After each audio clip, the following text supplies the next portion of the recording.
going to stay cold the rest of this week. Definitely feeling like winter time, along with some pretty high chances of rain starting tomorrow and then picking back up on Saturday and even into next week as well. I'll have all those details coming up.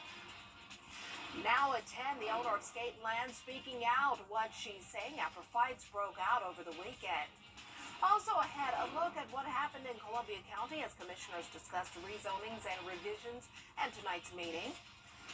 Also, the state of the city. Augusta Mayor Garnett Johnson talks about what's in store for 2024. Near News at 10 starts now. Live from Television Park, this is WJBF News Channel 6 at 10 on MeTV. Good evening, everyone. I'm Dee Griffin. Thanks so much for joining us. The owner of a popular skating rink in Augusta is addressing a huge fight that took place this past weekend, and police are now investigating. Nikita Dennis has the story. The idea is to do as much as we can and to make it a safe place, which the majority, 99% of the time it is. But occasionally you get the perfect storm, which is what occurred last Saturday night. Things took a turn on Saturday when two fights broke out at Skateland of Augusta. According to the Richmond County Sheriff's Office, the fight started between a group of kids, and another fight began while deputies were trying to break up the first one. The owner, Kathy Ney, tells me in their policy, children under 12 can't be dropped off and must have parent supervision. We get real concerned about that, and we tried a number of different ways to prevent this. But parents will bring their kids, tell us they're going to stay, go out to the car, and drive off. And then they don't come back. And then sometimes they don't come back at 11, and the police have to sit here because we do hire special duty, off-duty policemen. Nave says a change will be made to the policy for security purposes. That every child coming into the building on Friday and Saturday nights will have to have their picture made. They don't have to give us their name, but they will have their picture made, which will go on the computer, because we have over a lot of cameras here, and we will make pictures of you, and then when you come the next time, this camera will flash you a red light and say you're banned from the skating rink. No arrests have been made, and deputies were unable to determine what started the fight. Nave also says nothing was damaged. We didn't have anything broken. The kids seemed on Saturday night to break each other, but they didn't break anything here at the skating rink. We didn't have any doors broken, we didn't have any windows broken, we didn't have any skates broken. They seem to be mad at each other. But it's those 12, 13, 14-year-olds that caused all the problems. Was anybody arrested on Saturday night? No. Did people go home with their parents? Yes. In Augusta, Nikita Dennis, WJBF, News Channel 6. Time now for a first look at our weather, and meteorologist Jenna Petracci joins us now. Jenna, it was a pretty cold day and even a colder night. Yeah, it's like as soon as we got into the new year, now it's really feeling like winter, and we're not going to see any changes anytime soon. The cold will definitely be sticking around, and also some rain chances are coming into the picture. But in the meantime, it's another nice dry night, mostly clear skies. Here's a live look at our Terry Lambert Hyundai Skyview cam. Today we had a cool high temperature of only 53 degrees, and this morning was well below freezing and also well below average. We were only at 26 degrees at Augusta Busch Field. Right now we are at 31, already below the freezing mark, 34 in Allendale, Louisville at 33, 31 in Thompson. So all of us already into the low 30s, right at freezing in Sparta, or Sandersville, that is, 33 in Sparta and 36 in Waynesboro. So it is much colder than it was 24 hours ago. In fact, 14 degrees colder in Augusta, 15 down in Sylvania. And that's partly due to the calm winds we're having right now. So you may remember last night was very breezy. That kept us a bit warmer. Now that the winds have settled down and we have high pressure over us, we have this cold and dry air mass that's taken over. So we are going to stay mostly clear tonight. But as we go into our Wednesday morning, clouds are going to move in, and then we'll have this batch of rain approach us, along with this low pressure system that's now down in southern Texas. So for tomorrow morning, 25 degrees to wake up to, partly cloudy skies, becoming overcast by the late afternoon with our temperatures climbing into the low 50s. So we'll be very cold tonight. We'll have rain by Wednesday afternoon. We'll briefly clear out on Thursday and Friday, and the rain will come right back just in time for the weekend. I'll have all those details coming up, but back to you, Dee. All right, thanks so much. We'll see you then. Well, Columbia County Commissioners approved some rezonings and plan revisions at tonight's meeting. District 3 Commissioner Gary Richardson also spoke about his plans to run for House Representative for District 125. Hannah Latier has the details. After an error was made at the December 19th meeting where a rezoning was approved for Roundtree Way, commissioners had to reconsider and revote on the motion. And one person who lives on the road spoke up about it. It's my residence, and I have a right to be there, and I have a right to exist in a peaceful environment. And the ordinance that's in place should absolutely be followed. If you have to amend the ordinance in order for this project to go through, then it was not very well designed to begin with. Russ was upset about a variance changing the buffer from 50 feet to 30 feet between his property and the new commercial property that a car wash will be on. Chairman Doug Duncan says there will still be close to 200 feet between his property and the car wash, and commissioners voted unanimously again to approve it. As a commission, we have to work through issues like this because the people who own the land where the car wash is going have private property rights, just like Mr. Russ.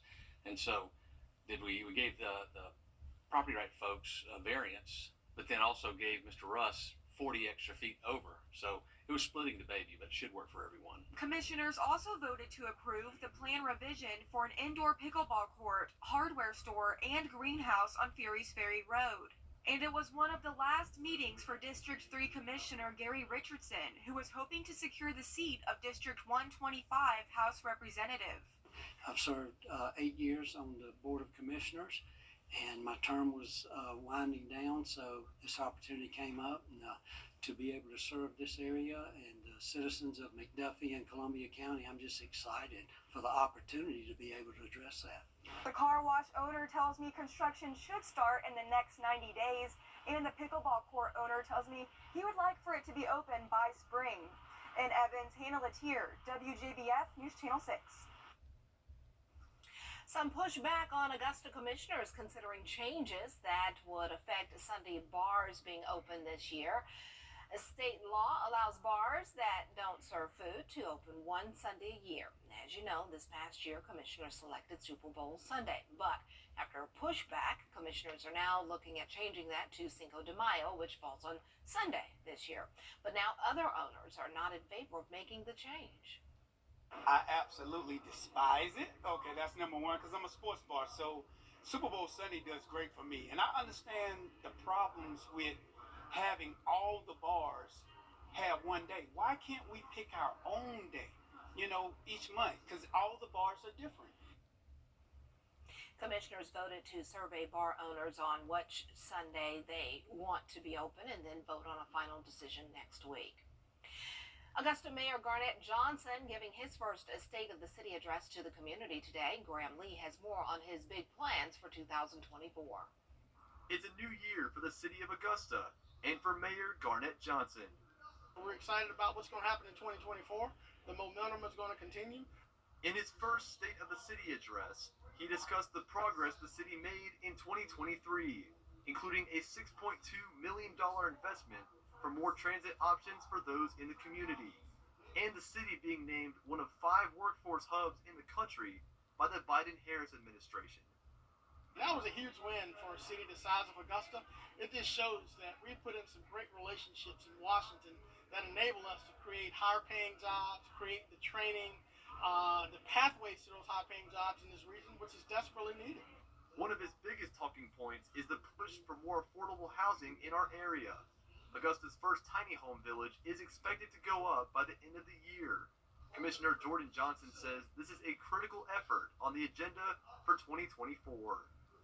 I've stated over and again that the biggest issue that we have in Augusta Richmond County is the lack of affordable housing. And the fact that we'll be able to provide quality housing for young people, folks who are aging out of the foster system in Georgia, is going to be an amazing journey to embark on. The mayor says of all of his plans for 2024, his biggest goal is to create a more efficient government. He also hopes the state legislature will pass a measure allowing the mayor to cast a vote on commission matters. I highly advocate for that, and that being the only member of the commission elected countywide, however, I'm not given the opportunity to vote, I think is important for our taxpayers. It enables us to be able to get things done faster and it gives complete accountability to the entire process. The mayor has big plans for 2024, and the new year is only just getting started.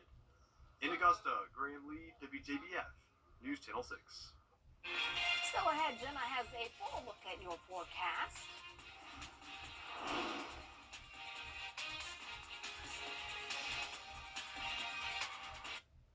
Some people hear the name. But today. Knockout. Now, your most accurate forecast with WJBF Live Viper 6. Good Tuesday evening. I hope you enjoyed your day. It was nice and sunny again. Definitely pretty chilly though. We started out in the 20s, only made it to around the 50-degree mark today. And right now it is very cold outside. Here's a live look at our Terry Lambert Hyundai Skyview cam over at the airport. Winds are calm, and that means our temperatures are dropping quickly. We're at 31 degrees already. Dew point of 29, still a dry air mass over us with very clear skies at this time. Only some wispy high-level clouds moving in later on tonight. For the most part, clear, cold with those calm winds. Temperatures anywhere from around 30 to 35 degrees. There's the high pressure over us with a little bit of that cloud cover to our north. And then check this out, all the way to our west. That is a low pressure system that's going to bring us some rain as we go into Wednesday. But in the meantime, tonight's low temperature will be 25 degrees. We'll go up to 32 going into Thursday, but we'll hover back and forth between the upper 20s to upper 30s over the next several days to come. So that low pressure system is going to bring us a 60% chance of rain tomorrow. Most of the rain will be light, but then on Saturday, another high chance of rain, and at that point, there's a better chance of heavier rain. So we have these Gulf low pressure systems that continue to follow this same track, bringing rounds of rain, and it depends on the exact location of this low, which will determine how much rain we get. Now, starting out with round 1 tomorrow, this will be a fast low pressure system staying mostly to our south. So that means the heaviest stuff will be along the coastline of South Carolina and down in Florida. Now, round 2 on Saturday is a slightly different situation. Same type of Gulf low, but it moves more inland and up towards the northeast very quickly. And this means it will pretty much be traveling right across the CSRA, which means all that heavy rain will be focused over our area. But let's start out with tomorrow. By the morning, we'll still have some sunshine, but around lunchtime, that's when we'll see more clouds move in. And around 3, 4 o'clock is when our western counties will get some of that light rain activity. And notice it becomes widespread as we go throughout the course of the evening. Really low chance of any heavy rain here, and I'm really only expecting up to around 1/10 of an inch at most here, so nothing of too much concern. But then for this weekend, we will see the heavier rain come in right across the CSRA on Saturday morning, and this pretty much finishes out by the afternoon. So the good news is that Saturday night will dry out quickly, and overall rainfall totals should only be around 1 to 2 inches. Some parts to the south could reach 2 to 3, but overall that chance is pretty low. Your 10-day forecast showing that chance of rain Wednesday, Saturday, and next Tuesday. The other days will be dry with a good amount of sunshine and the cool temperatures all week long. Definitely some very cold mornings below freezing. Okay, well, there you have it. It is January. Yep. Thanks a lot. Also, I had Congress taking a trip. Lots of high school basketball was played tonight. We'll hear from the coaches of the Border Bowl 11 as well as they prepare to take the field next week. Sports is next.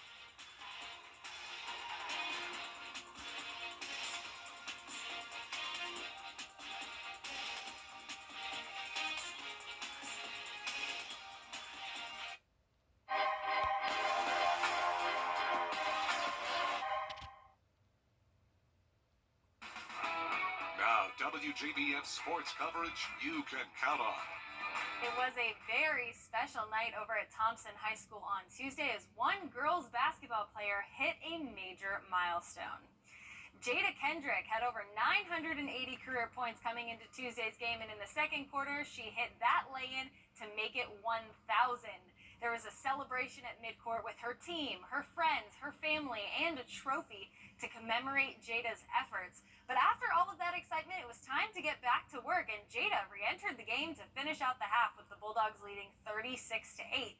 Then in the second half, the Bulldogs went on a very impressive 34-4 run to get a huge win 71-12 over Glen Hills. Thompson will be back in action later this week as they open region play. A huge congrats to Jada on 1,000 career points. Brock Bowers took to social media on Tuesday to announce that he is declaring for the 2024 NFL Draft. Georgia's star tight end was vital to the Bulldogs' offense, and despite a high ankle sprain, Bowers played 10 games this season and totaled 56 catches for 714 yards and 6 touchdowns. For that reason and many others, he is projected as a first-round draft pick. We are a little more than a week away from Border Bowl 11, where the top high school football seniors in the CSRA, Georgia versus South Carolina, will face off. And we were talking last week, and I said, here we are. We work all year to do this. And it goes like that. Time really has flown, and before you know it, it will be January 13th, time for Border Bowl 11. The defending Border Bowl champions, Team Georgia, will be led by Evans head coach Barrett Davis, who said he's put together quite a roster. I think we've got a good group of running backs, and I think we've got a good group of receivers and linebackers. And we've got a few good linemen mixed in, I think. But I think the explosiveness of some of our running backs and skill kids are going to be fun to watch.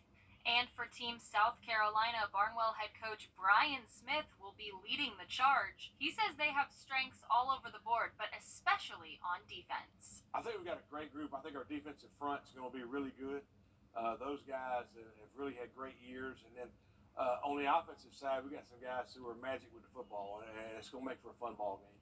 For the first time ever, Border Bowl will be held at Burt County, which adds a special element for Team Georgia head coach Barrett Davis. I had the privilege of starting out of college at Burt County. I was there from 2009 to 14 under Coach Parker, and that staff taught me a lot. And the facilities are phenomenal now, from the weight room facility to all the fields, and we're excited to let us host it there this year. Border Bowl is always special for players and coaches, but it's also exciting for the community. We're just excited that to be a part of this. We are, this is a big deal for not only our high school, for the district, for the community, having everybody together on a Saturday to watch some good football and to have it be done in the name of a good cause. It's just exciting to be a part of that. Border Bowl kicks off at 1 p.m. on January 13th. More information can be found at WJBF.com. And you're excited about that? Excited for that game. It's going to be awesome. Excellent. We'll be right back. At Tile Center, our passion is for people and the living space they share. We totally understand that your home is a big part of your life, and our goals are to inspire your creativity. We'll help you feel comfortable about transforming your living space into a showplace you can be really proud of. Come see why for yourself at any of our locations at Tile Center or online at tilecenter.com. Your tile and stone experts. WJBF 863-4799, Augusta School of Massage.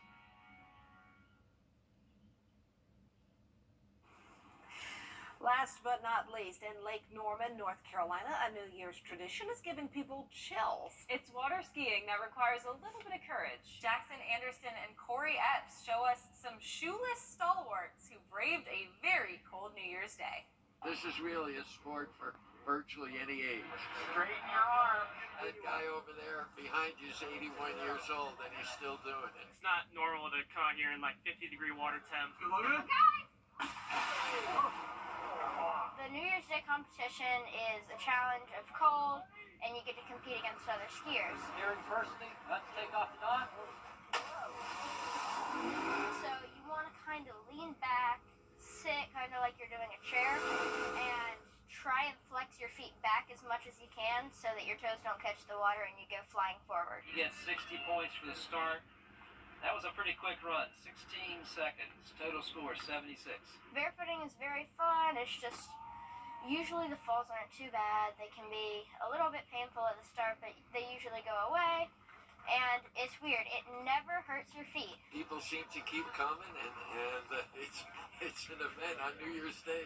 I wish it was a little warmer, but it's a lot of fun walking on water.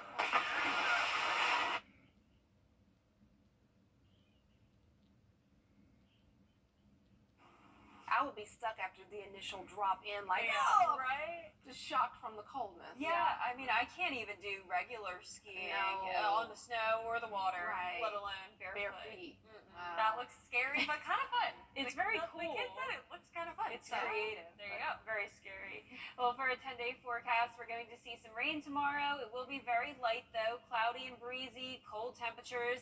Then we'll dry out with sunshine Thursday and Friday. Rain and clouds return for the first half of Saturday, drying out again on Sunday and Monday. Temperatures really not budging out of the 50s until we get to Tuesday, a much warmer day, but also cloudy, windy, and rainy once again.